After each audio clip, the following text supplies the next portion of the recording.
everyone. Welcome to the November 17th, 2025 Commissioners meeting. We'll get things started off. Can we get a roll from the auditor for attendance, please? Tim Byer. Here. Johnny Lawson. Here. Scott Bell. Here. Do the pledge. I pledge allegiance to the flag of the United States of America and to the republic for which it stands, one nation, under God, indivisible, with liberty and justice for all.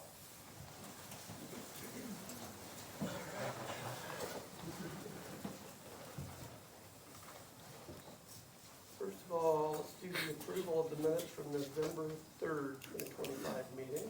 Before we do that, I would like to make a motion that we just amend the order of the agenda to move the item 6C, which is the open bids on the highway projects, to doing that after we approve the minutes. So I'll make that motion. Second. All in favor, aye? Aye. Any opposed, same sign. Okay. And then I'll move that we approve the minutes. Second. All in favor, say aye. Aye. Any opposed, same sign. Moving ahead to item 6C, as requested, open bids on highway projects. Project number 2025-14, polymeric bridge deck overlays in various locations. Four bids. First is Iron King Pressure Cleaning Inc. Did you say Iron King? Ein. Ein. ENNEKING. Pressure Cleaning. Okay.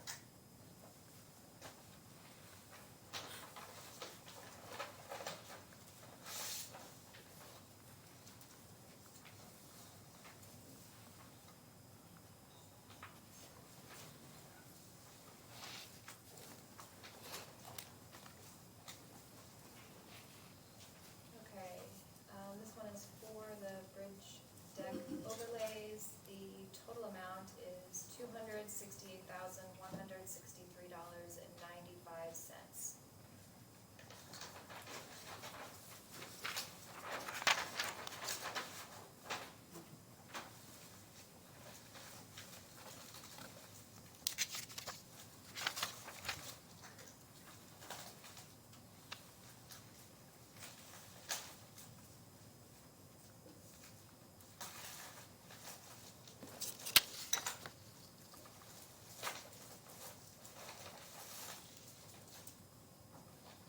Okay, this one is Ram Construction Services of Michigan.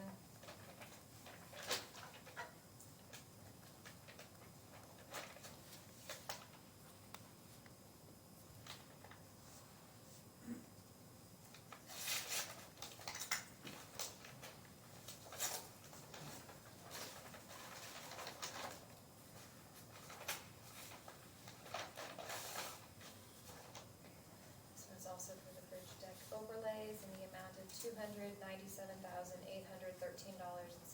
Is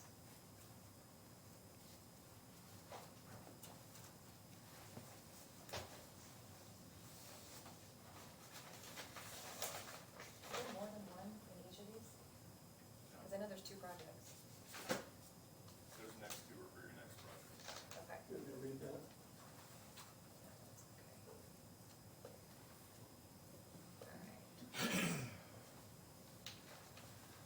The rigid bridge. There's a bridge. All right, this is E&B paving.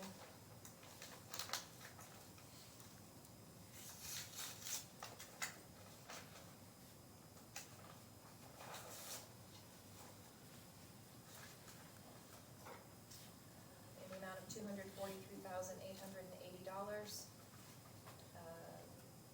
The base bid is $141,674.10, and then there's an alternate of $102,205.90.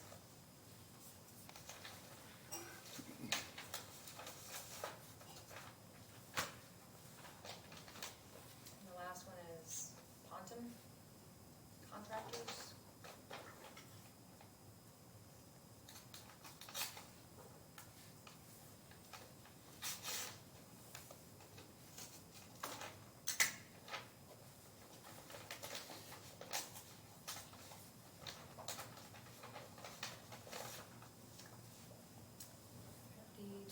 bid is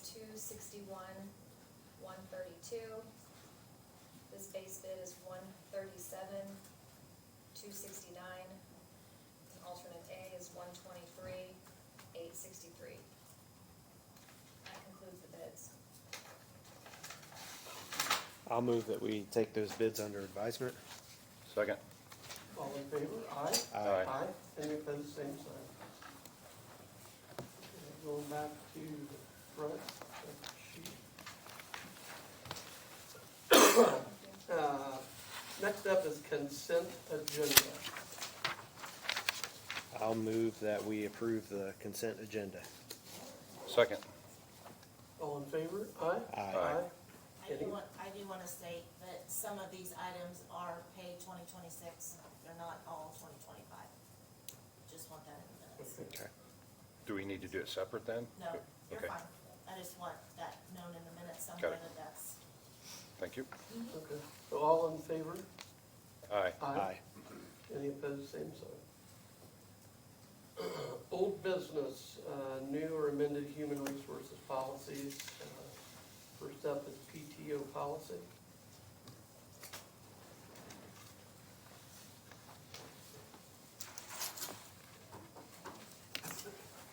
So the last time that it was presented, the commissioners asked for some an alternate option.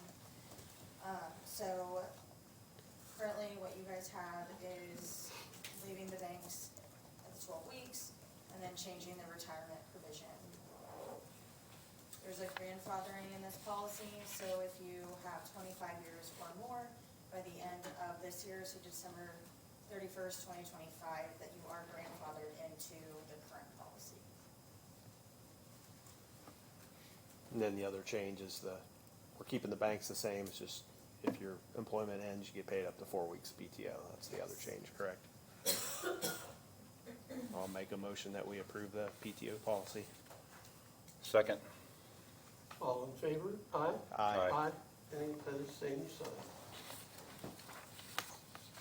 Years of service policy. Yes. So the yours is, Yeah, I'm sorry, it was discussed at the last meeting. I had just questioned that, could we please be more specific about that it's a one-time payout and that when it's actually going to be paid out. So on the first page, there's a bullet of 20 years of service, a one-time bonus of $2,000 payable to the employee in their second January payout following the earned accrual unless the employee retires before that date. That was the only change that was made from the last time you saw this at the last meeting. I'll make a motion that we approve that policy with that change. Second. All in favor, say aye. Aye. Aye. Any opposed, same sign. Thanks, Amber. New business, accept release of maintenance and performance bonds. I don't have any of this now. This meeting. Okay. Next up is Lebanon High School's Mad Rickles swinging at the courthouse December 11th at 11 a.m. Wind Scoff. Is that here?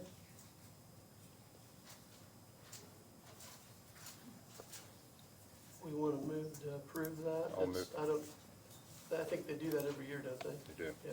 Move to approve. Second. All in favor, say aye. Aye. Any opposed, same sign.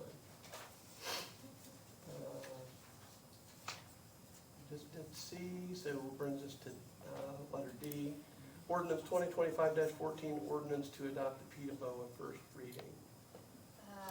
This codifies state statute change July 1, identifying board appointments and terms. Terms can no longer be 1 year, they have to at least be 2 years.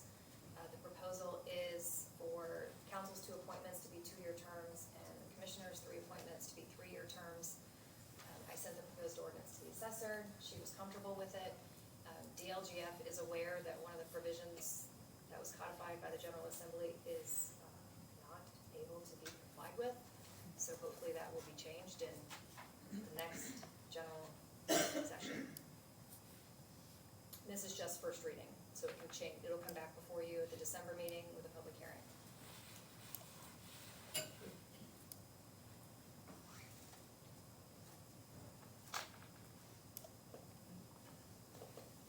So no action. No, Next, no next action. item. The next ordinance is 2025-15, ordinance amending 31.05 Tourism Council. This is also a first reading. Yeah, so this law also changed in July. Our current ordinance, gave Lebanon so many appointees, but the law says it's the largest municipality, which is now Zionsville.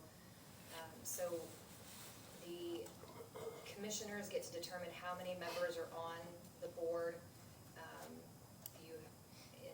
In our conversations, you wanted to leave it the same as it's currently been. It's been 7, so you wanted to leave it as 7.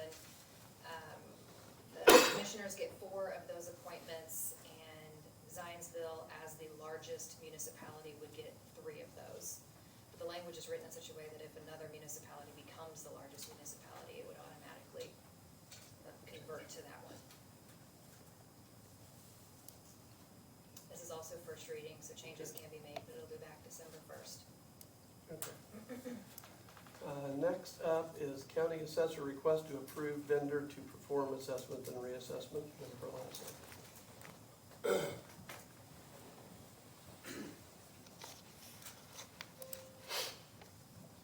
Good morning, commissioners. I did send over a letter that I had typed up, a formal letter, and I'm just gonna read that so that I can stay on track with what I'm coming up here to say. Jennifer Lasley, Boone County Assessor. As you may be aware, I started working in the Boone County Assessor's Office in 2011 and have held every position within the office. I started off as a deputy assessor and obtained my level 1 and level 2 certification by March of 2012, followed by my level 3 certification in January of 2016, which I have held in good standing to present date. In 2021, I was promoted to first deputy assessor, and in 2022, I was caucused in to finish the previous assessor's term, because she retired early. In 2023, I was elected to the position, and I'm proud to serve Boone County in this role. My point in sharing this information is to highlight the more than 14 years of ground-up experience I have in the Boone County Assessor's Office.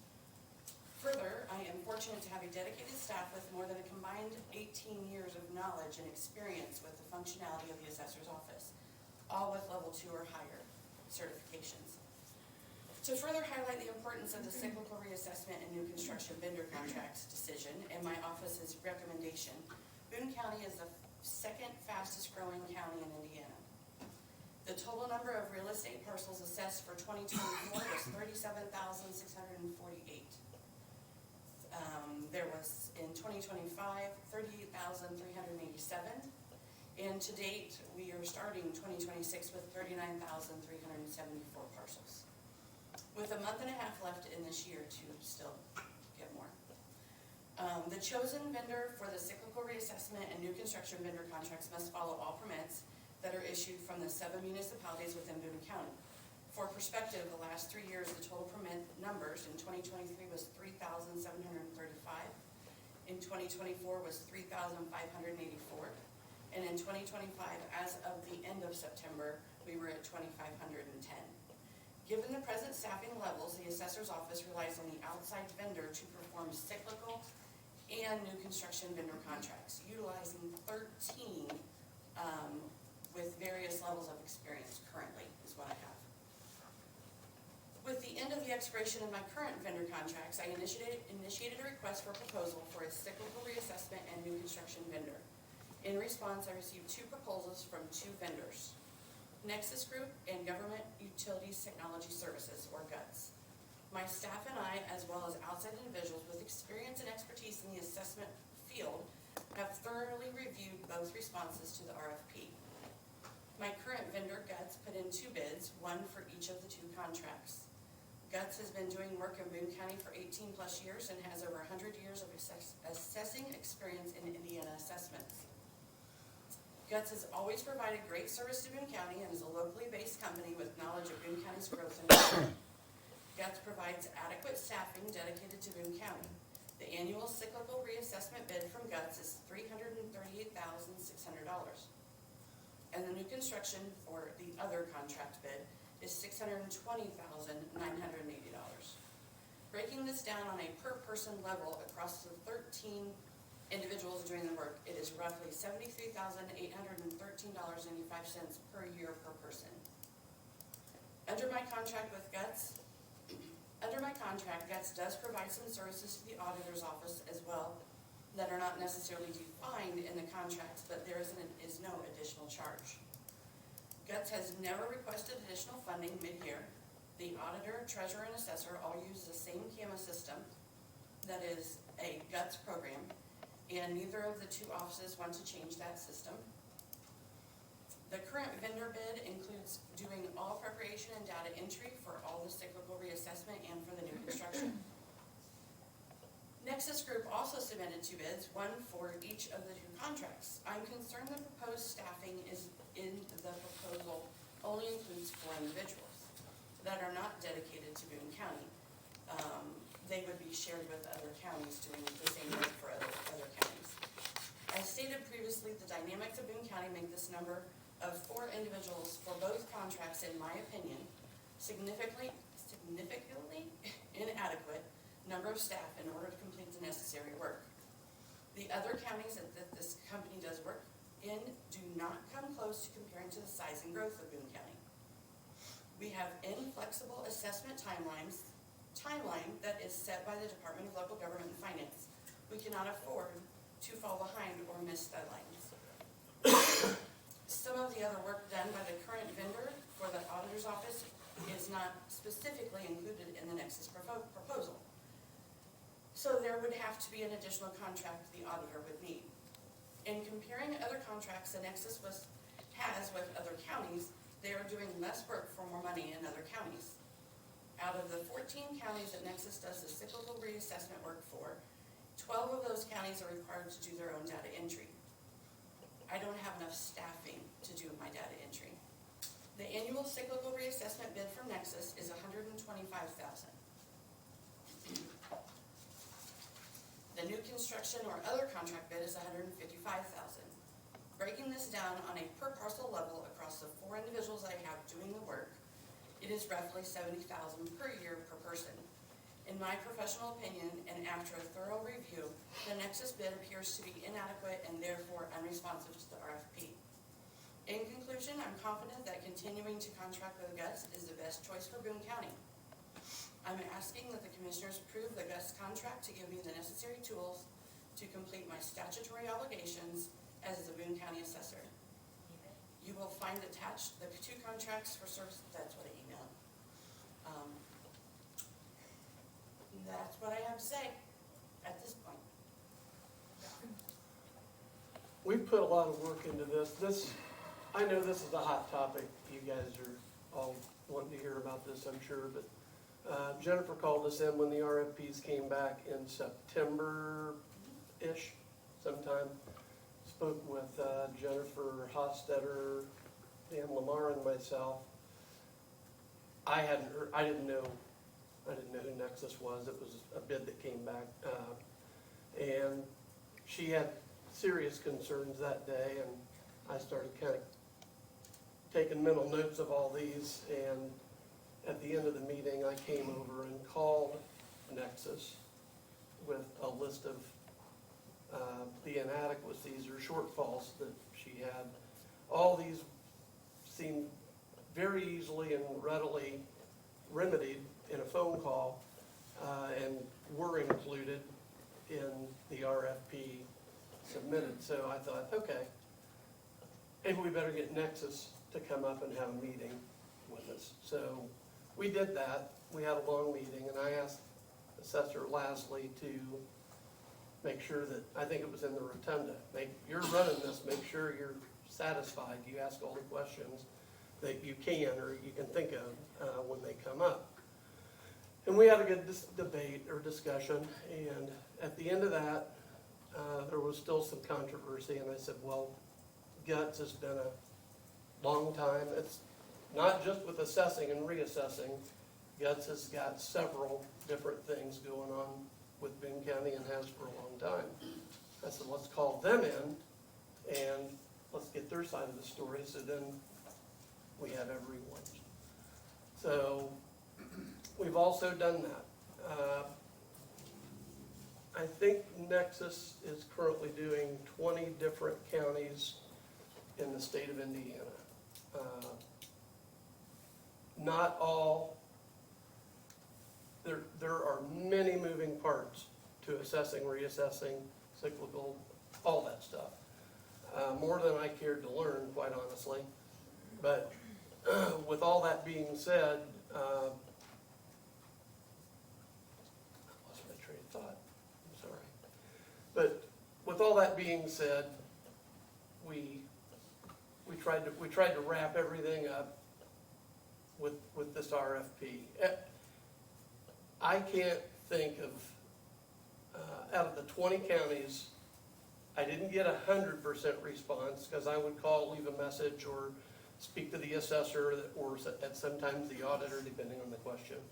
And I went through probably 18 or 19 counties. I spoke with the assessor directly. And not to bore everybody with all of the responses, but I will go through the counties: Blackford, Davies, DeKalb, Franklin, Grant, Hancock, Henry, LaGrange, Monroe, Noble, Pulaski, Putnam, Rush, Shelby, and Steuben. Out of speaking with all of those folks and asking in-depth questions about guts, how long they've been, the majority of these people have had, it's Nexus. The majority of these counties have had Nexus for over 10 years. And not one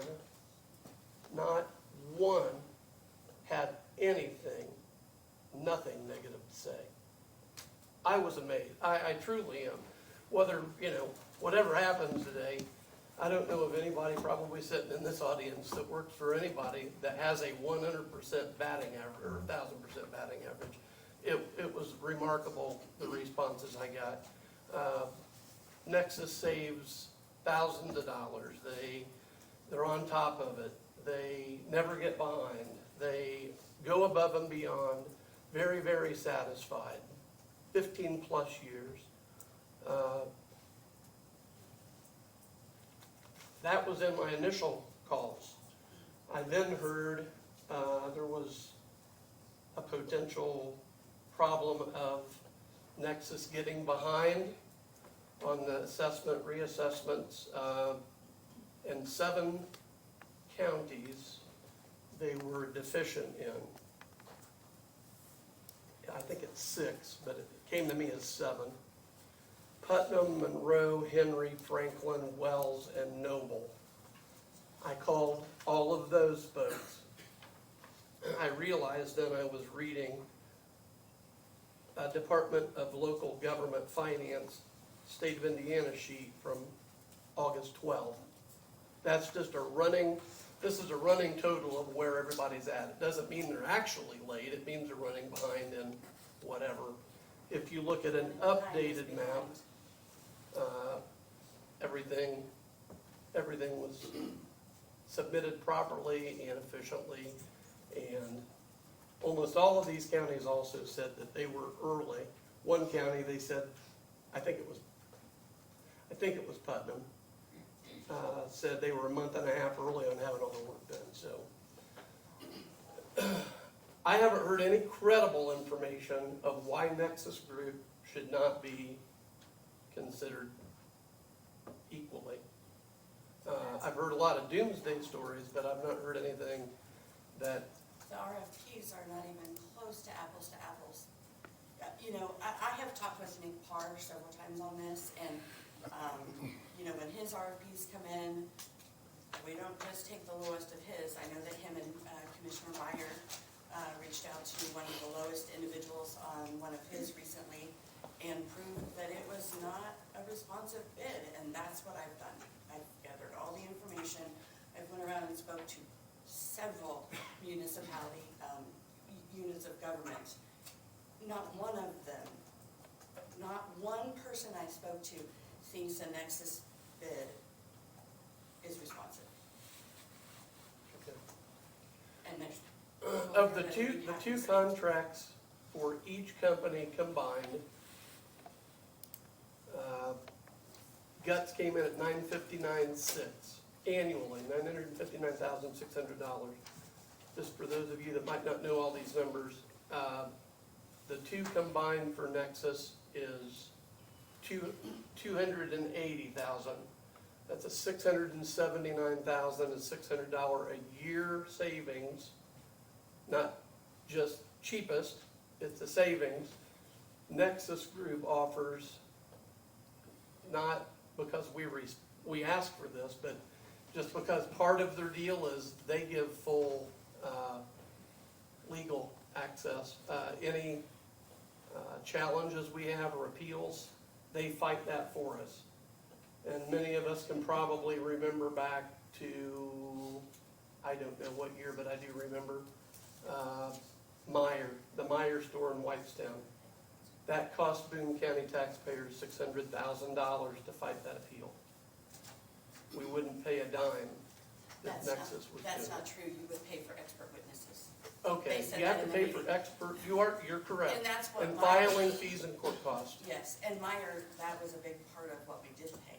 yeah. It wasn't all just attorney. And I will tell you that, in doing some research on this part, first and foremost, I've been in office since 2022 as the assessor, and I have only needed an attorney in this amount, which I have been working with Attorney Copeland on a not-for-profit thing that we're trying to work on. And other than that, going to IBTR, Meyer has been the only one that we have used or needed. And I did do some research, and 5 of their big box cases that they took to IBTR, they lost. And in what we won with Meyer, it didn't just, we won, that money, I mean, the IBTR ended up increasing their assessment, which brought us more money back. And then some of the other big box stores ended up withdrawing because we had won that case. We also had donations from other counties to pay for part of that $600,000. Switching gears a little bit to cover something you said earlier, if there are things that our current vendor do that are not in the RFP, we will have to cover that separately. But you can't bid on something you don't know about. So if you're doing things not covered in the RFP, that is extra work being done that's not recorded. I can't fight that or argue that. Absolutely. But- So it's part of the RFP, but it's part of the process, I guess I should say. It's part of the assessment process that is done in the auditor's office, not the assessor's office. So is it an assessor function or is it an auditor function at the end of the day? What's not in the RFP? Auditor, Yeah. It's an auditor function, okay. So that, But it's with the same program, but relates correct? to assessment. Yes. is this with PVD? Mhm. Okay. Everything we do is PVD. Right. And that's another point. There's a software, we have a contract with PVDnet through Guts. It's a fine system for what I know. Auditor, treasurer, assessor all use it, and it does live updates.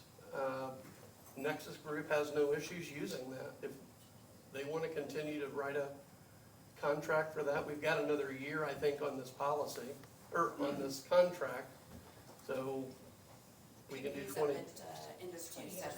It's okay, 2 years. years, I'm sorry. I So, think that's yeah, But- we've got 2 years left on this current contract and, It's not, that one's not my contract, I thought that's what I heard. okay, yeah, I've looked at several pages of numbers, I apologize. Well, But along with that, if Nexus would get this, then we've got to pay $25,000 to them for them to be trained by Guts to learn the new program. If they need That's in- training. A lot They of- will need training. A lot of their employees are already trained in PVDnet, working with Guts from the past. No, they're not. That's not true. So, that's what I've been told. But that is not a So- true statement. I know my scope of work. I know what needs to be done, and I know in the very beginning of the year, we had some questions of hiring some individuals that they weren't 100% certain of what their scope of work was. I know what the scope of work is. I'm telling you that the Nexus bid is unresponsive and it is not going to get the job done. And it's going to affect every unit in Boone County if our taxes are not, if our assessments aren't done, taxes aren't done. If our assessments aren't done, you're not gonna get your information for CNAV and budgets. So, I can only go on every customer they've had, and I have glowing reports. That's And I- all I can, I all never have anybody said a can do. word bad about Nexus at all. The only thing I was told was if you have dedicated employees for your current vendor, don't change. I just want to make a few comments as an auditor. If you look at Gateway for 2025, you will see that those counties that Nexus uses does not have the reassessment fund that we do. Our reassessment fund is a lot higher than most of the counties they have. Some of their counties don't have a reassessment fund to even pay from. Their levies are lower. Their net assessed values are much lower than ours, which to me is not an apples to apples type of quote bid, however you want to call it. I do feel like the scope of work that Mr. Pell is speaking of, he is not familiar with. He came into my office last Wednesday and he mentioned the software that they use, and I said, I have no intention of ever moving away from PBD. The support is more than I could ever expect to get from anywhere else, and it works tremendously. And he said, well, they have financial software. Okay, financial software and PBD are not even the same thing, two separate softwares. So at that point, I knew the scope of work that was in this RFP is not familiar enough to Mr. Pell for him to make this decision. I'm asking that you respect us as elected officials and knowing what is right for our office at this time. I'm not asking that in the future we can't sit down and discuss these and give more info as to what's needed. I mean, I have multiple settlement, abstract, CNAV, TIF neutralization. None of that is in any of this RFP, and that's not Jennifer's fault. It's part of the reassessment. We just do it. Guts just does it. There's a lot of they just do and don't charge us. So again, and I know Ken Eastwood stood up here not too long ago. In front of you, he had 3 quotes, 5 quotes maybe, I don't know what it was, but he said, this is the best one for my office. It is the highest of the bids, and the 3 of you voted okay. No questions, no sit-down meetings. That's what he wanted, so that's what you voted for. I'm asking for the same response for us.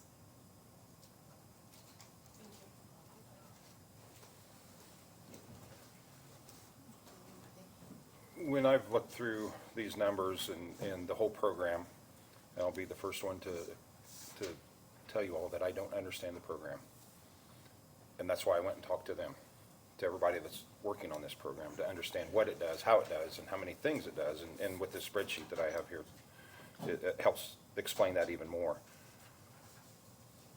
My biggest concern is that I look at worst case scenarios.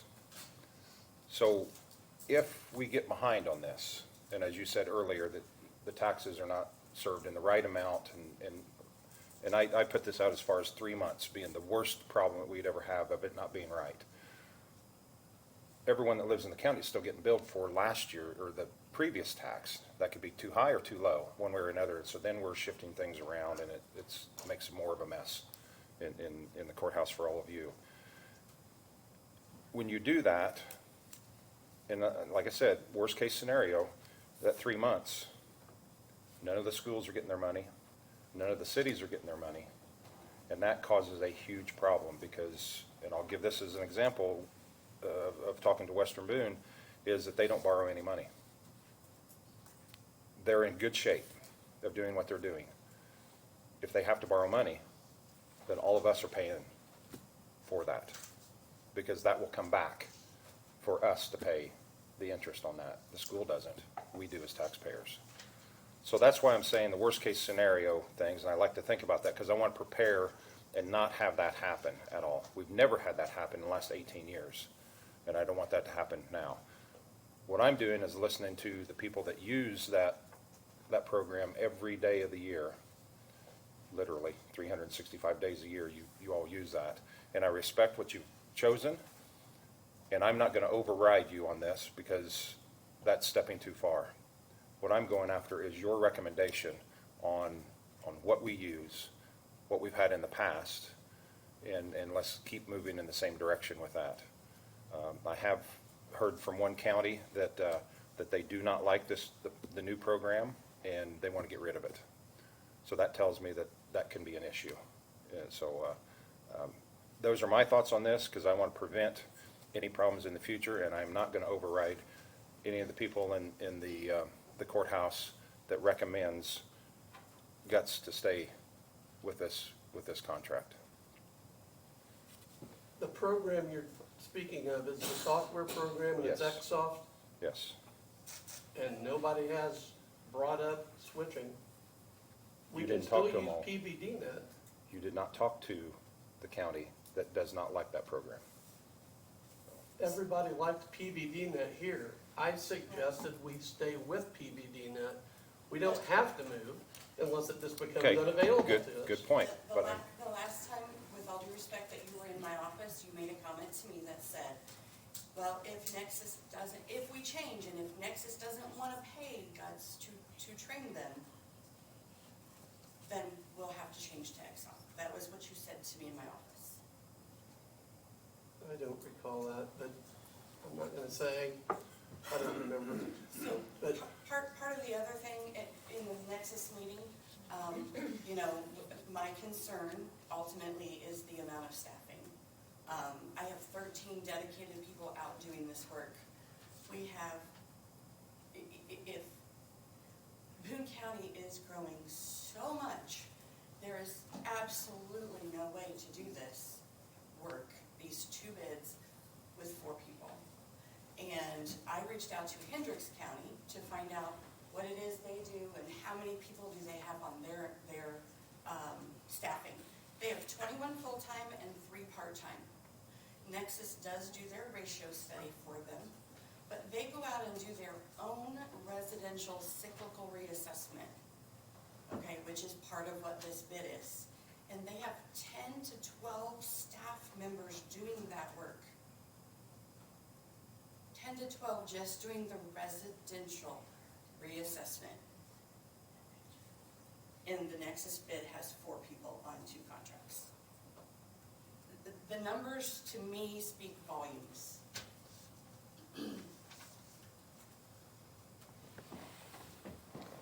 I'll make a few comments, and then I know we have a motion, or on the agenda, it says, consider motion to suspend rules to allow public comment. But the comments that I want to make is, I wasn't even aware of the bid results until, I don't know, 3 weeks ago or something like that, because we were going to consider this at our last meeting. And then Jennifer reached out and asked to have a meeting, so that's why it's on today's. And I met with Jennifer and Debbie after the commissioner meeting a couple weeks ago. They gave me a bunch of the information. I see Donnie's got the same information. I did reach out to Nexus and addressed all the points and the information that I was given. They seem to indicate that everything that there were concerns about is part of their proposal. And then I did have a follow-up conversation with Debbie late last week, Debbie Crum, about the items that Guts does for her office.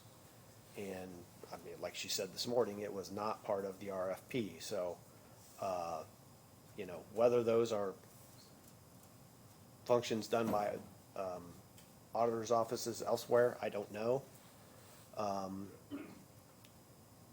But if those were functions that needed to be part of this contract, then they should have been in the RFP, and for whatever reason, they weren't. At the end of the day, we have two contracts, or two proposals in front of us. And I'm very, very familiar with the bidding process. I mean, this is not a road project, but I bid on road projects for 15 years. I'm familiar with the games that get played sometimes where people just want to hire their local favorite. And they just, you know, claim bids are unresponsive or whatever so that they can hire their local favorite.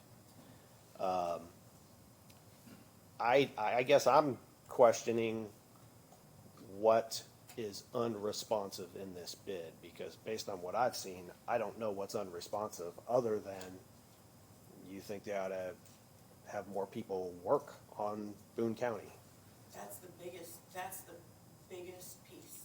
There's a lot more to it, but that's the biggest piece. And in the meeting, they said, well, would you feel more comfortable with 5 people? That's, Can I cut in for just a second Sure. on this? In this spreadsheet that I have, it shows that there's 4 things that Nexus is not doing out of the 7, that Guts is doing all 7. Can you explain to me? so those are just 4 things that are not, that's in my scope of work, but on their other contracts, they have, because I can look at all their contracts on the gateway. The other contracts, none of these 4 are listed on there. So I don't know that they even do that work for other counties. That's what that's Okay, listed. I want to make sure that I understand. I know you've explained it to me before, but I want to make sure that I, And I asked them about that, and they indicated those items are in their bid, so. Well, they're in the bid. I Right. didn't say they were in the bid. Okay. I'm saying they're not in on any other contract that I have pulled. So, Who writes the RFP? it's one we've used. It's just one that's been used for a year. I mean, So it's a boilerplate, you just update it? Mhm. Who originally wrote it? I have no idea. That was before I It was. was way before you started, okay. Yes. Okay, Sorry, I don't have know. that answer. This is, some things I'm very fresh at here, learning who does the RFPs or whatever, I didn't have any idea, so. And I know that you guys received some emails. I'm hoping that you received some phone calls. I have an email here that was a letter that was sent from Cindy Poor, which is the Director of Finance and Records in Town Zionsville, which she did show this today. And then I also have one that was sent to you guys from Western Boone, also supporting my decision to stay with my scope of, what I know the scope of work is. One of the other things in the situation is I have a business personal property office that is manned by a Guts individual, Monday through Friday, 8 to 4. And I will need that next year. When it was brought up in the Nexus meeting, they obviously were not aware of that because they didn't call and ask any questions or anything prior to this. But that is part of the business personal property side of it. And they said, well, we'll figure that out. Well, they responded to the RFP. Well, they did. They did exactly what they were asked to do. Who were they asked to do that by? From what I understand, they did not respond to the RFP on the website, that the RFP is normally sent out, that it was requested from one of your offices for this firm to respond to. You told me Wednesday it was you that had asked. I did not speak to Nexus. I never have spoken to Nexus. So not any of you Not three, until all this, until they've responded. so none of you three asked for that RFP to go I to did not. Nexus. I did not, no. Okay. I guess my only question with that would be, I don't know why it matters, because generally when you release an RFP, like I did for bond counsel, I directly emailed the 4 vendors that I know that do work in that field, because I want it to be a competitive process in order to get as many good Right, responses so I guess possible. I'm just saying there's more than just one out there. I think it's odd we didn't actually send it to anybody, right? We just, I actually had, one of the companies that does do this work reach out to me. They got it, they have programs in their, within their system that notify them when RFPs are out. So, that's great.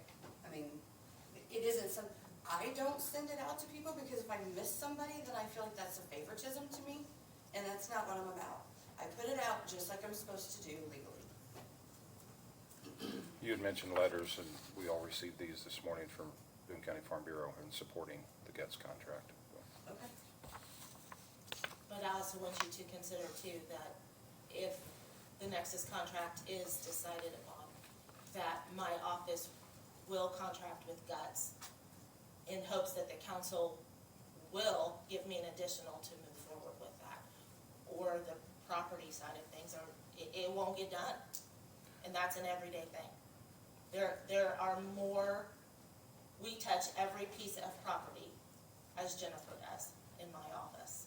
And Tim, those abstract, TIF neutralization, CNAP, those are all part of the auditor's office. So in every other county, those are part of the auditor duties. So I'm just Well, saying I'm all that, for making the system correct. Doing things without the RFP is not correct. So if we need Okay. to add another RFP well, to then contract maybe for what you next year need you done, then we need can to do that. cancel these, stay with your Guts contract, and do another RFP with the right information, under the scope of work that Jennifer and I know happens on a daily basis. Debbie, do you have an estimate of what it would, I mean, that, you gotta put that out for I'm- bid, I'm but gonna what do you guess think it would would? be upwards of $300,000 to $500,000. And there's a lot of work that they provide me, my staff, that is not paid for with county dollars. They don't bill me for many things they do. Because they live, they work, they're paying their own invoices by living in this county. And some of these contracts are paid from the reassessment fund, so you are saving money, but there isn't anything you can do with that money. It will sit in the reassessment fund. It's not going back to county general. We can't do anything with it. The assessor has the control over that fund, and it's a non-reverting fund, which is levied by tax dollars. So unless the council would change that at some point, those monies just come into the reassessment fund. So it's not like they're going to county general and can be used for other items. But logically, if we don't need a levy to be that high, it could be lowered, correct? The levy could be lowered, Yeah. but now you're looking at 2027 before it can be done. Tim, you had mentioned earlier that we do have it on our list here to open, or suspend the rules. Are you wanting to make that motion, or you? I mean, so I have no problem if people want to make public comment. I think I've made that known my entire term. I would just ask that, let's keep it fact-based and not emotion-based. That would be, It's everything I provided. Right. It's facts. So, And I 3 guess minutes. I have another question as well. The council approved in September during a budget workshop, and they also adopted their 2026 budget with the reassessment funding.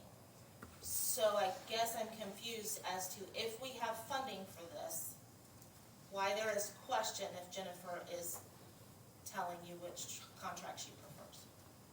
And it's not based off of a favoritism in the county. It's based off of who we've worked with. They know us, they know the work we do.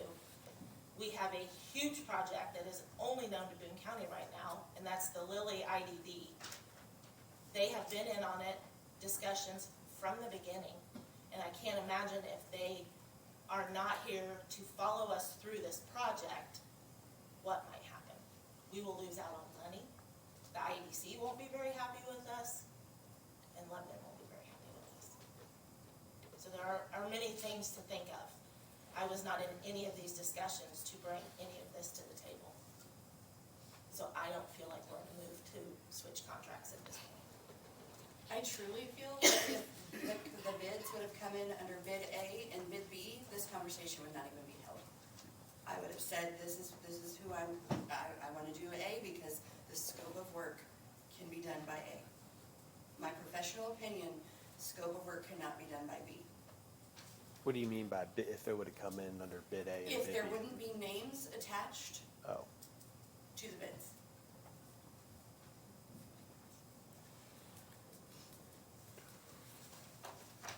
Well, then I'll move forward to this and make the motion to suspend the rules and open to public comment. second. All in favor, aye? Aye. Any opposed, same sign. Thank you, Jennifer. Public comment. Does anybody have public comment they want to come up? Well, we're gonna have to, we got a line going, everybody. We're gonna have to figure that out, so. Try to keep, your name, address, we'll do a 3-minute, and keep obviously fact-based, but try not to just duplicate. Sometimes you get a train effect going. Absolutely, absolutely. Dan Lamar, I live at 2209 Elizabeth Road, and I am Boone County Councilman at large. I would love to be able to offer, knowing facts, that we could save our taxpayers $600,000 plus a year. But I'm concerned about the facts. I don't believe that we have apples for apples. If we have to add 5 to 6, or God only knows how many people to staffing, and we're struggling facilitating that, it's going to cost approximately $70,000 to $80,000 a year for each employee that you add. And then the additional that we would be paying for guts with the auditor, I think that it would be in the best interest of Boone County residents if we threw out the bids, restructure the RFP so everybody has a fair chance. I mean, I'm not sure that Nexus knew what they were bidding on, and that's no fault of theirs. But I don't think that we structured ourselves properly to really address a complicated issue. Thanks, Dan. You go last. Please note, this has nothing to do with your company, just so you know. Debbie Ottinger, 1126 Berry Drive, Lebanon, Indiana. First question, how many complaints did you receive about guts, about service and work that they provided? Did any of you receive any complaints about that? The reason I'm asking is that when you called the other counties, you said nobody had any complaints about them at all, across the board. And I just was wanting to make sure that it was clear if there were any complaints that had been made about the current company that we're using. Second of all, and I've got to say this, and this is where I'm kind of upset a little bit. Tim, nobody's playing games here. This is about our county. This is about the people that live here. This is about a company that has done service for us. It's about another company that wants to come into our county. The RFP had no games attached to it at any level. Decisions are not made because, oh, look, this is my BFF and they're coming over for dinner tonight. Decisions are made based on work, based on knowledge, based on what needs to be done. One RFP was sent out to one company, and that's the company that the bid, that some of you are leaning toward. If it was we were trying to find out everything that we can, it would have gone to more companies. I do struggle with sending out RFPs, no disrespect, but just because if you miss somebody and then they're like, well, I didn't get a chance to do that. But my point being is, you didn't seek what you're saying should have been sought because you only sent it to one company. And in all fairness, somebody said that you asked for that to be sent out. So you guys can figure that out because that's exactly what's out there. The most important thing that we can do is to try to remember that you can't always define everything financially. Beth is a great example of that. She was hired early on, and again, all of that had to be changed because her responsibility level was not defined to her at the beginning, and what you all found out and what she found out, it was much greater. So there had to be an adjustment made for her, and nobody's arguing that adjustment. But my point being is that you're being told this is what needs to be done, this is how it needs to be done, and we've got a company that can do it, and it's much greater than you think, but you don't know all of it, but you have a professional, level 3 appraiser assessor that got elected by the taxpayers of Boone County that knows what she's doing, and she understands the concept, and she knows the requirements. There's not been a late, go ahead, let me know when I'm done, there's not been late data sent late. We've never been reprimanded for being late. I was the county treasurer when the state jacked up everything and tax statements went out late. People had to hurry and get them paid or had a double payment to make, and it was a nightmare. We also had to deal with that in assessment. So what I'm saying to you, thank you. Okay, thank you. There's no games. Thanks, Debbie. Just to be clear, I was not insinuating that there's games being played here. I've seen them happen elsewhere. That's all I was saying. It does happen. Miss, oops, yes, sir. Good morning. Morning. Shane Childress, 25 Oak Street, Jamestown, Indiana. I am a Jamestown council member. I understand having to make the financial decisions for your community or for your county. I was invited to this conversation extremely late as of Friday. I received Jennifer's emails. I talked to Commissioner Pell. I attended the meeting this morning. It sounds, from my perspective, that you're going to make a decision or prepared to make a decision and you don't have all the current numbers.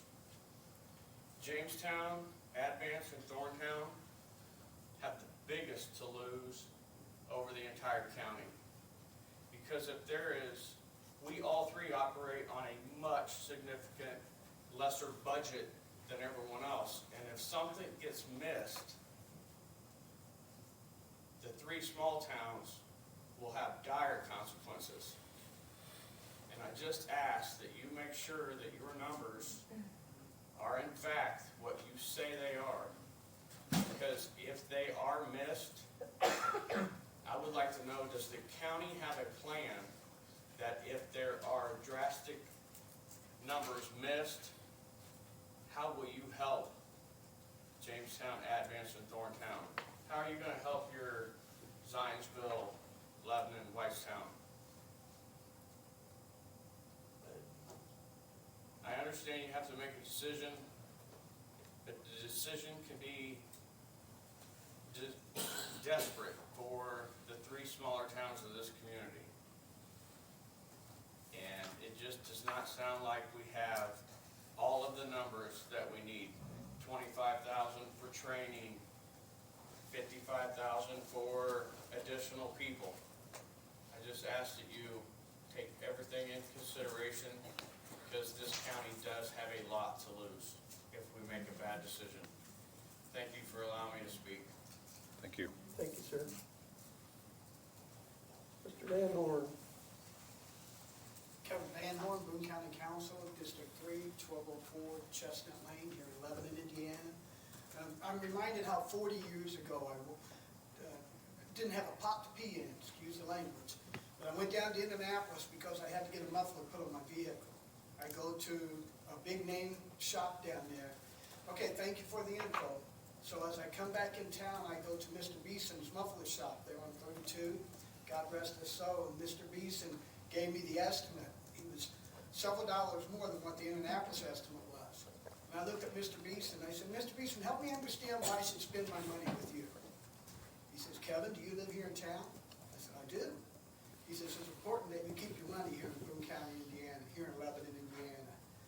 He helped me understand how important it is to do business in the communities that you live in.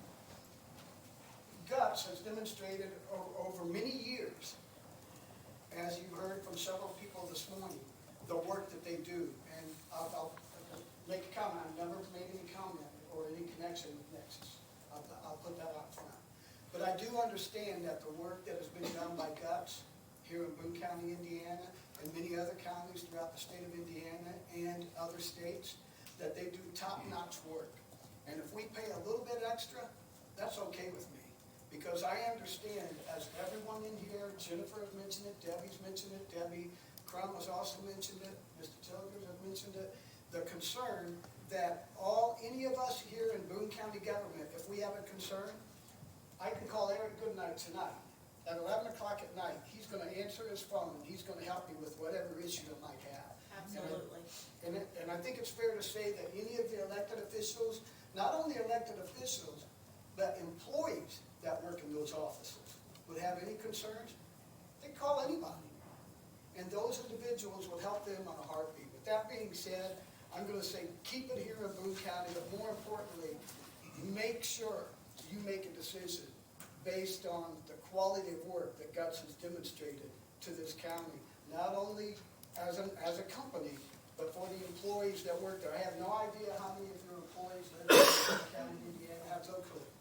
But I would think that the majority of them live here in Boone County, Indiana. Think about those individuals. Thank you very much. Thank you. Brian Daggy, careful. Brian Daggy, 2005 West, 250 North Lebanon. I'm here today representing the 640 active Farm Bureau members in Boone County. I've got 3, if not 4 of the board members here today. Stand up, please. I just want to recognize some of our board members who stick here. At our board meeting last week, we discussed this at length. I discussed it with Jennifer, I've discussed it with other people. The result of that is already submitted this morning. In interest of time, I won't go through all those points. You can read them. You've heard many of them today. But we have some real serious concerns with how this is being done. It doesn't appear to have been a public RFP in a proper fashion. Your own attorney has questioned that it seems odd. If we're going to make a change, and certainly we would support saving money where we can, but one bid out of a number of other companies that are available to do it does not seem like you're getting good information. They don't appear to be supplying the same services, so you're not comparing apples to apples. It's apples to oranges, however you want to put it. This appears to be rushed, and it's not a good business practice from what we can see and how bids were sought, making these decisions with the information you have and the questions have been raised. In addition, as noted, you're going against the wishes and thoughts of your own elected, our own elected assessor, who has the certifications to do this and understands the scope of work. I don't think anybody else in this room, at least from this far forward, understands those. I know I don't. It's a difficult situation. We want to see this done properly. We would suggest continuing the existing contract with Guts, and then coming back at a later date at an appropriate time, and doing a public RFP that is correct in scope, correct in the work being desired, and sent to all available companies to do this. At that point in time, you can make a decision based on best practices. Right now, the perception is, with one other company brought in, without a public RFP being done, that's either we're being very sloppy in how we're managing things, or at worst, the perception is it looks like nepotism. And neither of these are good. We want to see the county run in a proper fashion and do these things the way they'll be done in the best business practices. Thank you. Thank you. Thank you, Mr. Daggy. Anyone else? Oh, hello. Morning. Cindy Poor, 1419 Citation Circle East, Lebanon, and I'm also the Director of Finance for the town of Zionsville.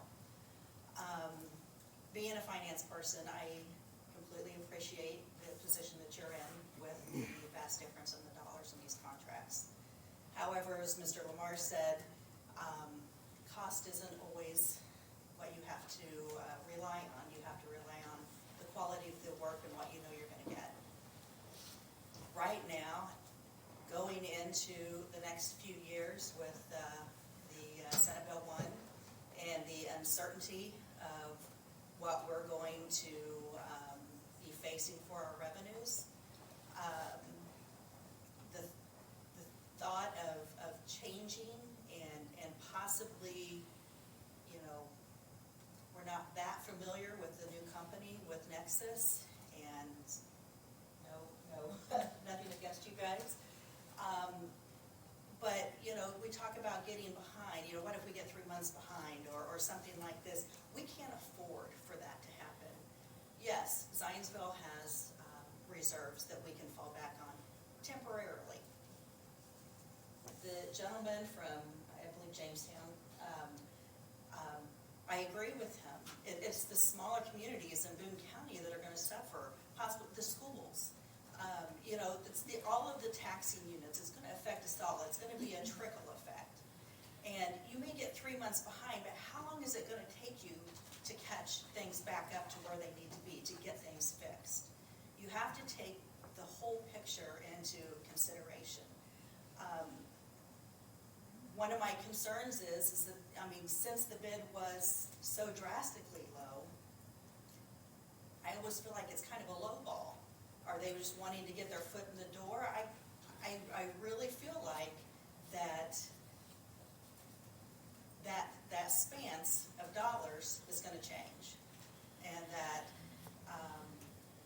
that divide's not gonna be as great if you were to go with Nexus, because they're gonna realize they're gonna need more people. The fact that you're going into, you know, with 4 people, not even 100% dedicated to do this work, and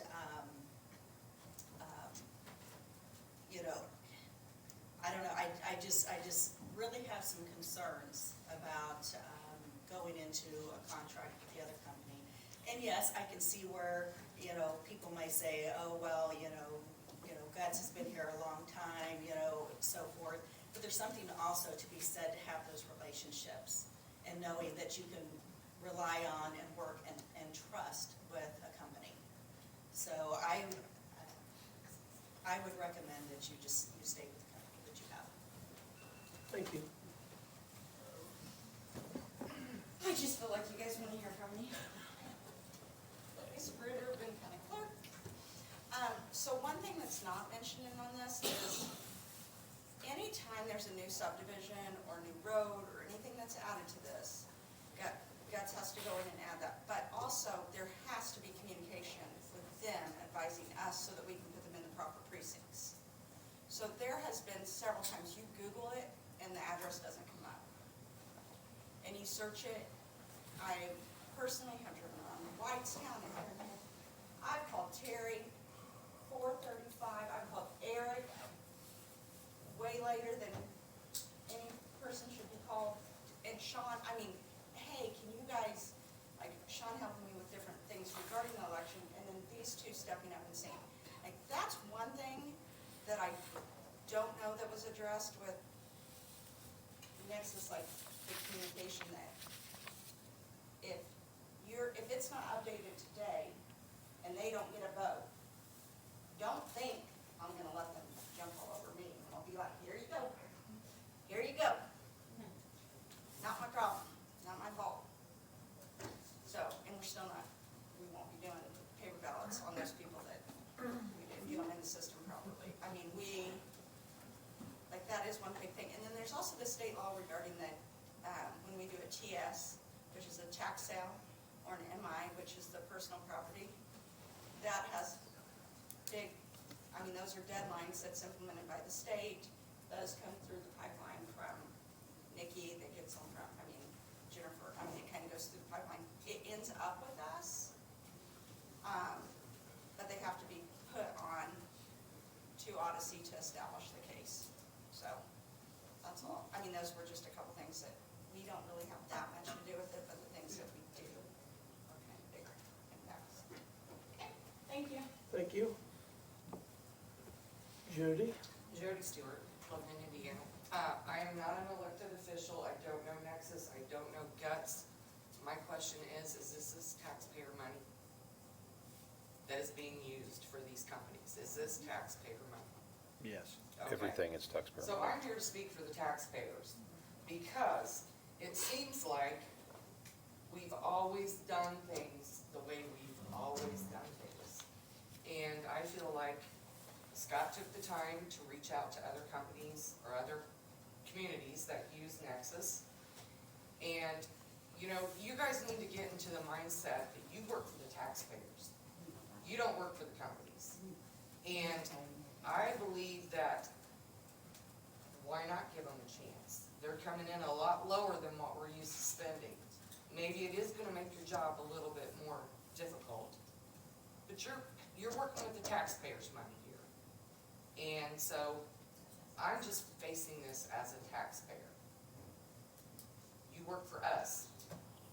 You don't work for Guts. You don't work for Nexus. You work for us.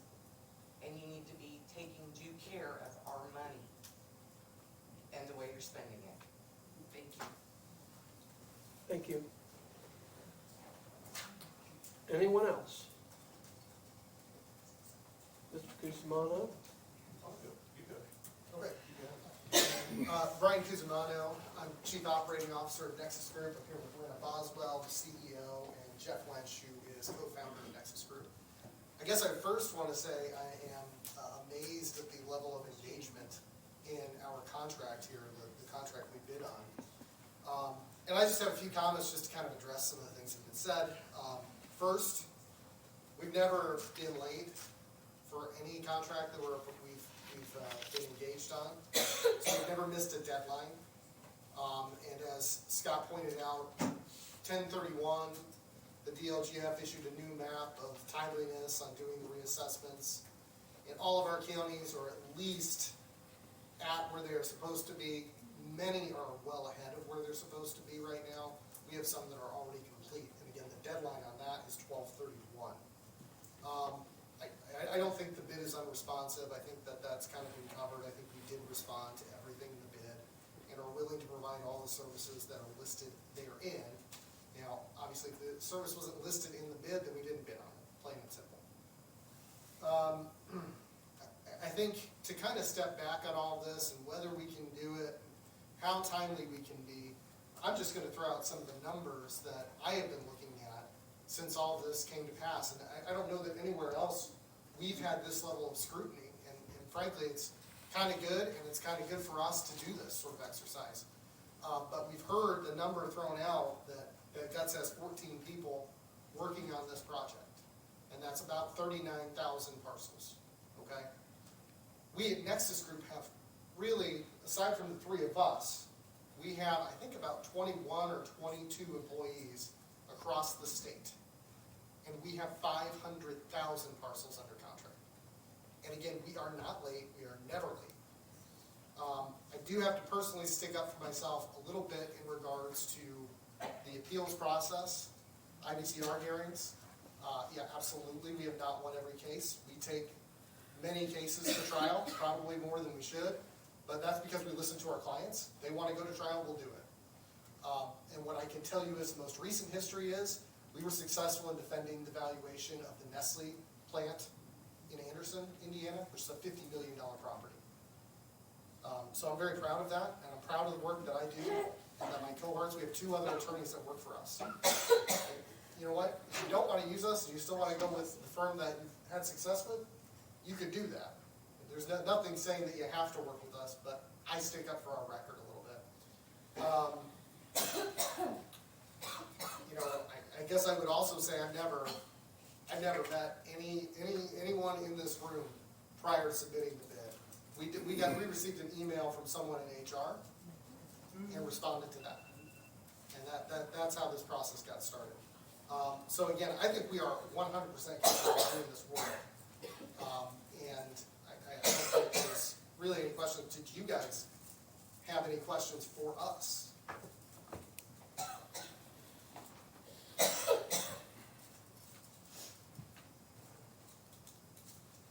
I don't have any questions.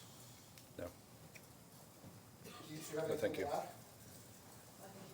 No. Thank you. Thank you very much. Anyone else?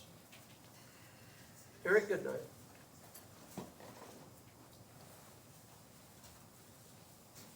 Good morning. Very good Morning. night. 11367 West, 275 North Thorntown. I am the CEO of Guts. Thank you for the opportunity to address you this morning. I want to be perfectly clear about our competitor here. Not one single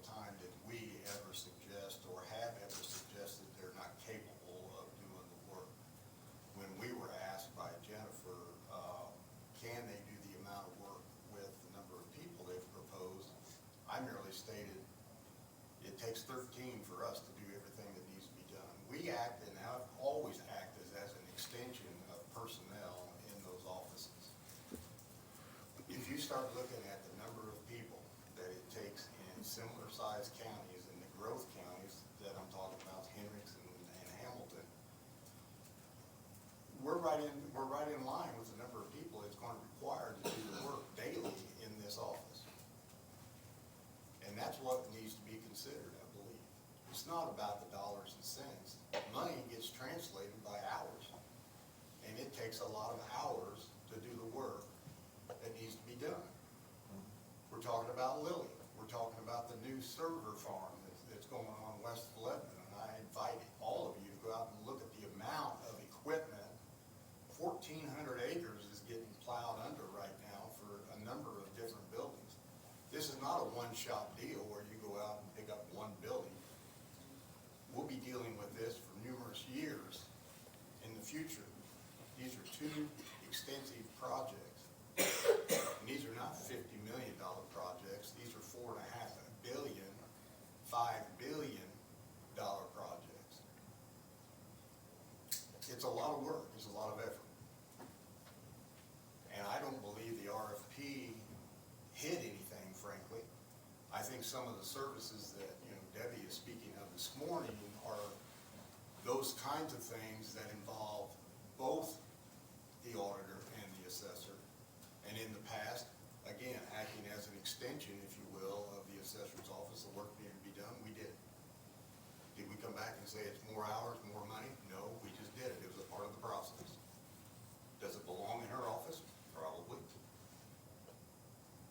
We don't work in other counties like the Nexus Group. And I respect the work that they do. They just got a new contract, I believe, in Vermilion County. And that's great. And most of the work that I'm familiar with that they do is the cyclical reassessment activity. It's not all the other things that goes on in the assessor's office. And I know that they've said that they bid that based on what they read in that RFP. But I'm just telling you, we've never hit hours. We've never padded hours. We've never put more people on this than required to get the work done. And that's what I believe that you have to consider. So, thank you. One question for you. Sure. The functions that were mentioned about the auditor's office, if you had to guess, how many people are allocated to that? Probably 1.5 to 2. Okay. But it's not that, those two functions or those numerous functions are not full-time. You're probably still looking at somewhere between, 850 to 1,300 hours. Okay. So hours translates into dollars and cents. I also have, do you have a question, Donnie? No. Okay, I have a question too. I think Donnie misunderstood earlier. I just want to clarify, the training for PVDNet is not 25,000, but 2,500 a day. Is that what you told me? 2,500 a day per person. Okay. I just wanted to make sure that number got straightened out. Sure. And that's completely separate. PVD is completely separate Absolutely. PVD from your other. That's a tax and billing software. That's where all this information resides and gets housed, Right. but that's not the actual work. And if we did make a change today, or if we do, that is completely different and that would stay in place. Is that correct? Yes, I would think so. Okay. All right. Okay, then I was wrong on that. I No, you're misunderstood fine. that. You're fine. I heard that number and I had to think about it for a second. So. Sure, Ben. On late Friday afternoon, I received a proposed contract, and forgive me, that I think you've executed and the auditor, assessor has executed. I was trying to do a quick search. These other tasks that have kind of come up today, is that actually identified in this Yes. contract? Okay, I just wanted to make sure, because this would need to be, I haven't looked at it, so Every- hopefully if they vote on it, it'll be pending everything's legal in there. anyway. Yes, those are the state mandated contracts, but the DLGF and all the services that we've been discussing are all in those agreements. Okay. Great. Thank you. Thank you. Can we clarify just one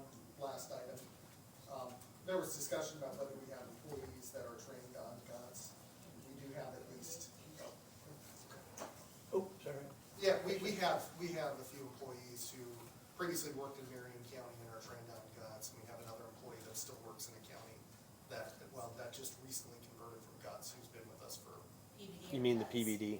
PVD or guts. PVD, yeah, from the Guts software. Different. But yeah, they have PVD net, so they've been trained in Marion County and then in Blackford County as well. Okay, thank you for the clarification. Anyone else, public comment? Can I follow up on a comment? Come on up.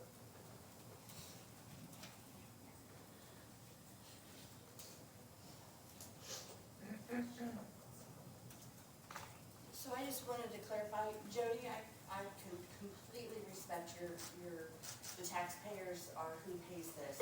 I'm a taxpayer too, and I get that. That is why I have gone to so much work to prove that this new company, I just don't feel can do it. And the reason I say that, I'm very passionate about this, if you can't tell. I get people call me all the time because their escrow went up. Well, why did their escrow go up? And they're in tears because they can't afford their monthly payment. Their escrow went up because they built a home. And the mortgage company has estimated their taxes on the land-only assessment, right? So then, once that home gets put on there, these taxpayers are calling me, half of them in tears, because their escrow is jumping $400 or $500 a month, and they can't afford it. That's my concern with this new company, okay? 4 people. I just sat here and gave you the numbers. Hendricks County has 10 to 12 people going out doing cyclical. 10 to 12 people. And that's just on one contract. Well, it would be on one contract of what I had, okay? If we don't get the assessments accurate, we don't get them right and on time, I'm gonna have a lot more of these people calling me upset because of this situation. Because they're going to have their escrows jumping up. They're gonna lose houses because they can't afford it. So Jody, to answer kind of a little bit where you're going, I understand it because I hear every single day from the taxpayers. I'm doing my best to work for them because they elected me. I want to prevent those things from happening for them. That's where I'm at right now. That's why I'm asking that you approve the GUTS contract. That's it. Anyone else before we close public comment then?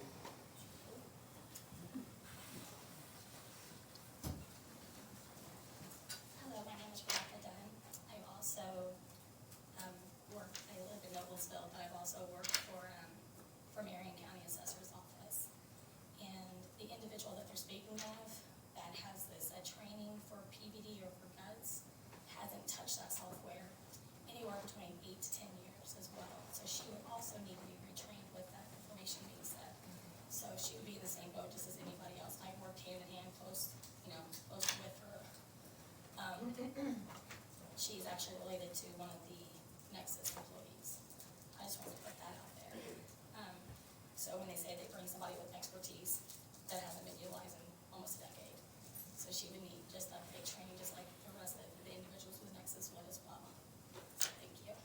Thank you. Anyone else? Going once? Going twice? All right.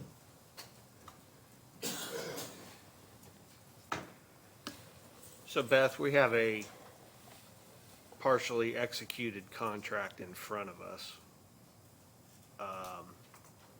And I know you've mentioned before, and you sent some code sections about requirements for execution of certain contracts with county officers. Do you want to add anything based on that, or what our options are based on what we have in front of us? Want to add some options to it. Well, I didn't have the code sites pulled up, but I can do that now if you want me to talk about them. You're gonna have to turn up the volume, we can't hear you.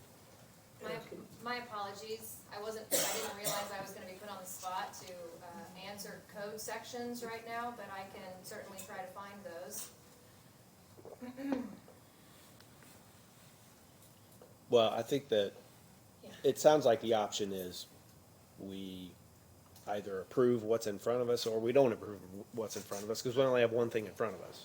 Yeah, so Indiana Code 36-2-2.9 is the provisions under a county for how a contract is supposed to be approved. Pretty black and white. They have the county executive is who approves a contract. It is -8 if they want to approve the contract. It is -9 if they do not.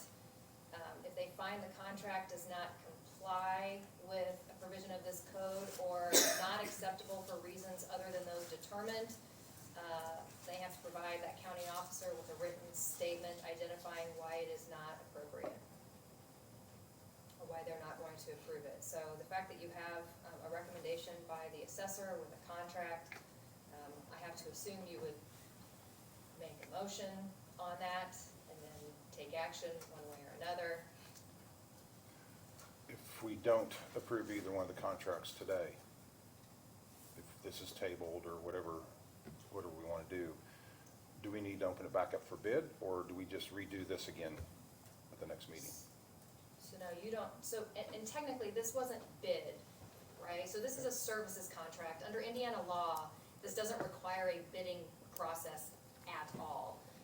Typically, when you have something like this, you do an RFP, you do request for proposals because you want to find what is the most efficient for the best dollars, generally is what you do with a service contract. An example I gave earlier was bond counsel, but it's different than like NICS projects that Right.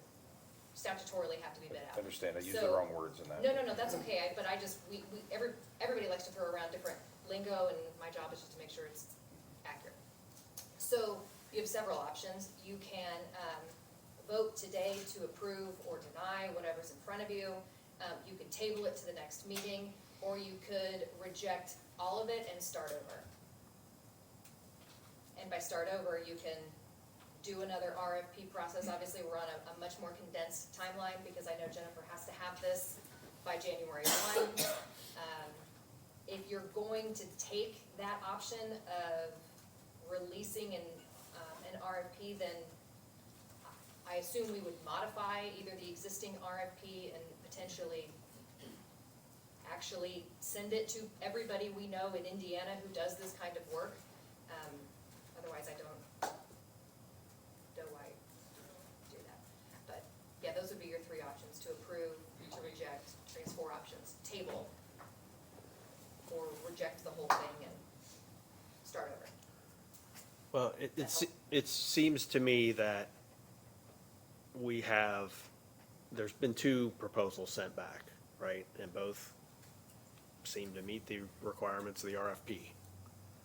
So, but we have one partially executed contract in front of us. So if we don't have anything regarding the other contract, so if we wanted to start that process, would we make a motion about that today, or what would we do? Well, so the assessor's recommendation is to proceed with the GUTS contract. So Correct. I think that you need, that would be the first thing that you would need to vote on. Okay. If the option then would be from a majority to proceed with negotiations with Nexus on a contract, that would be the motion, right, to proceed with negotiations. If you go with the GUTS contract, I would really prefer that we do it pending legal like we do on some, because I've not had an opportunity to read it, and I was doing just a quick search, and I did not see the TIF neutralization stuff that has been kind of brought up today. I didn't see any of that language in the contract, so I just would want to put my eyes on it to confirm. But no, there is no specific contract for you to look at for the other. It would just be to enter into negotiations. Okay. Well, to move forward with that, and you're talking about the lines that we need to cover here, because it's been presented by the assessor, and to move forward, I would move that we approve the contract from GUTS, pending legal. Yes, ma'am.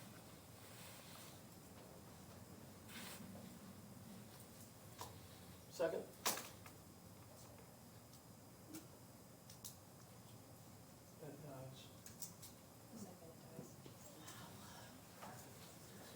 Well, then I would make a motion that we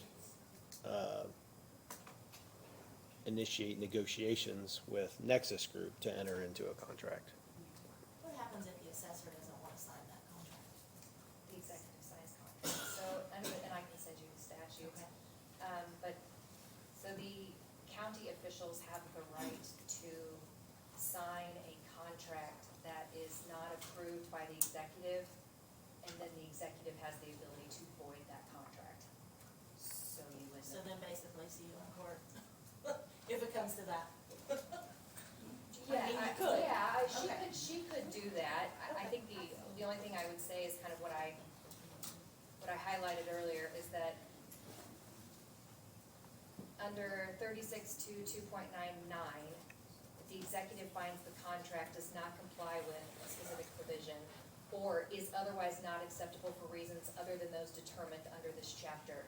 That's a really broad phrase, so as long as they can articulate any reason that they don't believe the contract is valid, that's gonna be really hard to overturn. I'm just broadly saying that.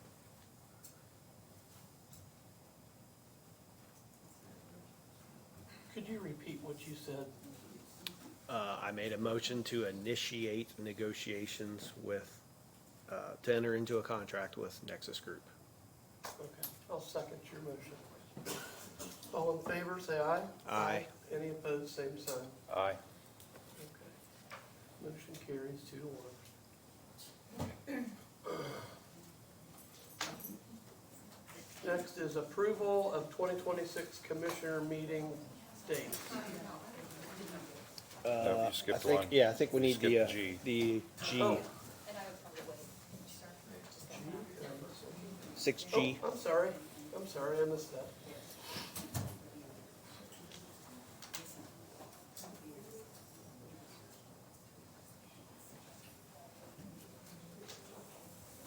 You want to say what that item is? Excuse me? Six G. I'm gonna move back to 6G. I got ahead of myself. Appointments to the Economic Development Commission. I will move that Wait a we. minute, I think Bob's gonna talk. Oh, I don't need to. okay. Just for everybody's reference, if you want, you probably all heard this at the council meeting last Wednesday, but the merit bonds are gonna be economic development bonds that have to go through the Economic Development Commission, which was formed in 2012. They've only met once before in 2014. We issued two series of bonds, economic development bonds for the Ensign project. The commission is comprised of three people. One is an appointment from you, one from the largest municipality, which Jason Plunkett from Zionsville has agreed to serve. Last Wednesday, the county council appointed Jennifer Hostetter as their appointment. So I would just ask you to affirm those two appointments or recommendations, nominations, and then you all make an appointment. It can be one of you, it doesn't have to be. You can appoint anybody. But I'm sorry to interrupt you. No, you're Very fine. good. So it's referencing the TIF bonds, is that what it is? Correct. Okay. It's for the TIF bonds. So we need to affirm the other appointments? Is that? Yes. Yes, Okay. yeah. Well, I'll make that motion. Second. All in favor, say aye. Aye. Excuse me. And then, All opposed, same sign. and then assuming you would like to serve, I would, please. Okay. I will move that we appoint Donnie Lawson. All second. All in favor, aye. Aye. Any opposed, same sign. Thank you. Thanks, Bob.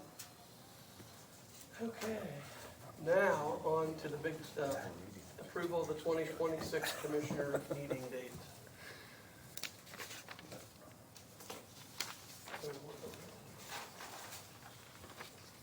Commissioner meeting dates. We have a calendar in front of us. I think we typically meet on the first and third Mondays of each month, unless it's a holiday, then it's the next day. We are proposing to move the meetings in several months. In February, we're proposing to meet on Monday, February 9th, and Monday, February 23rd. Then in March, Monday, March 9th, and Monday, March 23rd. And then, assuming Debbie's paying attention here, in No, I wasn't. the last two meetings of the year are currently scheduled for Monday, December 7th and Monday, December 21st. We were wanting to back each one of those up a week to Monday, November 30th and Monday, December 14th, assuming that doesn't mess anything up with your I'll work office. around your calendar just like I work around everything else. Okay. I think the question was, I am a team player, thank you. does it impact your? I will figure out the claims cycle and let you guys know. Okay. I don't, it will impact the claims, but I won't know until I put the calendar together. Well, I'll make a motion that we approve the calendar with those revisions. Second. All in favor, say aye. Aye. All opposed, same sign. So they just changed. Thank you, gentlemen. So I'll redo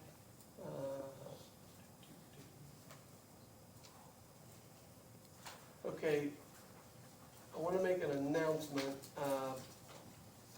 The applications for all the different boards, I think we were going to close that on December the 1st for the commissioners. It's a little bit confusing because the council wasn't going to close on the 1st. They meet on the 9th, I believe. Is that correct, Dustin? The 9th? Say that again. December 9th, is that the next meeting for you guys? I think we were gonna make it December 8th. I think so. I think we're gonna close every board appointment for council and commissioners on the 8th. That makes it a lot easier for. Yeah, if and you more want, if you want to plain. apply. Yeah. Oh, okay. So, that's not, yeah, I just wanted to let you guys know that. Any compensation committee updates, Lisa? Yes. So I thought this was gonna be, that I would be presenting, I spoke with Beth and the longevity and the, was passed, and apparently the PTO was not, Yes. like it basically went back to exactly what we had for the last 40,000 years. Well, it's what you retain is, or what you get when employment ends changed, but yes, the bank is the same. And I think, I forgot to mention that, there was one level added for accruing between once you reach 10 years of service also. Okay, so, You're capped at 4 weeks. Anybody that's less than 25 years is now capped at 4 weeks, right? Correct. it's what they can get paid out. Correct. Correct. So even though, like, the big speech about the highwaymen and how they needed this time, but we don't care about that. I mean, that's, it's 4 They were weeks. interested in the bank being, Okay. remaining the same, and so Okay, that's what we so did. what we were requested was to bring something to you guys, for you, Tim. And I worked hours and hours and hours and hours on this. I spoke to so many different people. It wasn't even, like, that wasn't even in any of the suggestions out of the 50,000 you came up with, being extremely exaggerating. So I just want to let you know that I resigned from the request of being on the board. I don't feel like I spent more time trying to come up with a great plan and to feel like it wasn't even her. So, but thank you. Thank you, appreciate it. Insurance committee updates, Tim Byer. No update today. No updates, okay. Staff reports, area plan. Max is not here. Anybody to speak for him on capital investments? Is there anything at all? Health department. Nick's not here. We're all gonna miss him talking, but highway? I have nothing to say. I'm just here to listen. Human resources. IT support. Communications is not here. Andrea, are you still with us? Nope. The Purdue Extension, okay. Any other public comment?